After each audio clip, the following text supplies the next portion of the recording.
I'm here today to talk to you about teaching and learning using iPads in the classroom. Since their release in 2010, over 360 million iPads have been sold worldwide. However, the numbers sold to solely educational establishments is not known. Recently, the Inner London primary school where I work received funding to purchase a class set of iPads. Before this, we were using out-of-date technology that was more of a hindrance than a help. Having spoken to teachers at other schools, this appears to be a similar situation across the board, usually due to funding. In order to maximise usage of these new devices, I decided to begin using them on a daily basis for a variety of different tasks. As previously mentioned, iPads are not new technology, and their use in the classroom has been well documented. A definition of innovation provided by the Oxford English Dictionary defines it as to make changes in something established, especially by introducing new methods, ideas, or products. With this definition in mind, can their usage in the classroom really be classified as innovative, as they were developed 9 years ago? Documentation published by the Organisation for Economic Cooperation and Development in 2013 listed several key principles that should be considered when attempting to implement innovations.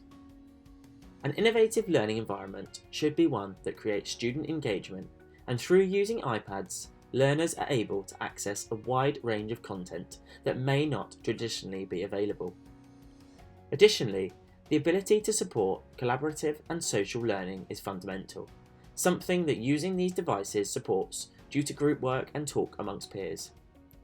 Moreover, content provided in the learning environment should be able to be differentiated to support individual differences. Having iPads available in the classroom allows for another way of differentiating content or even an additional means of instruction through applications and videos. Finally, the possibility of providing both motivational and demanding content for learners is vital. Linked in with creating an engaging environment, these devices allow for students to take control of their own learning and supporting independence in the classroom. When exploring the use of iPads against these statements, it does appear to encourage quality in teaching and learning by creating a positive learning environment and in an innovative way. As previously mentioned, this innovation was implemented into my own practice due to funding from an outside agency. However, and with regards to scalability, the cost of implementing these devices across schools is high, as noted by Clark and Luckin in their 2013 report. At almost £300 per unit, the initial purchase plus ongoing costs could provide an issue for larger schools wanting to adopt this innovation. Furthermore, implementing iPads to support teaching and learning would require current teachers to be confident with their use. If not, a further cost would come from organising continued professional development for these staff. Finally, on a larger scale, supervision of learners whilst using these devices could pose an issue, something that Fraser, Treccles and Spores discuss in their 2019 study. The application of this innovation in my practice was successful, and I continue to use it to support my teaching. Theory around the key learning principles and studies on iPads in classrooms seems to be relatable to my practice. A session using these devices, whether it be research or application usage, appeared to create more engagement of learners and gave them a sense of independence to make their own pathway through the learning. Furthermore, it allowed me to differentiate content as I was able to provide groups with content on demand. As well as this, learners were able to use their iPads to support themselves through using voice recordings and note-taking apps.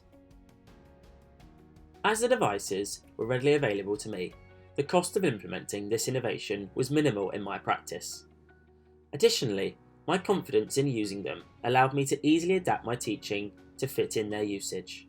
Despite this, the costs and barriers presented by the innovation is something that I've had to consider and would impact any future decisions I made in implementing iPad usage on a larger scale.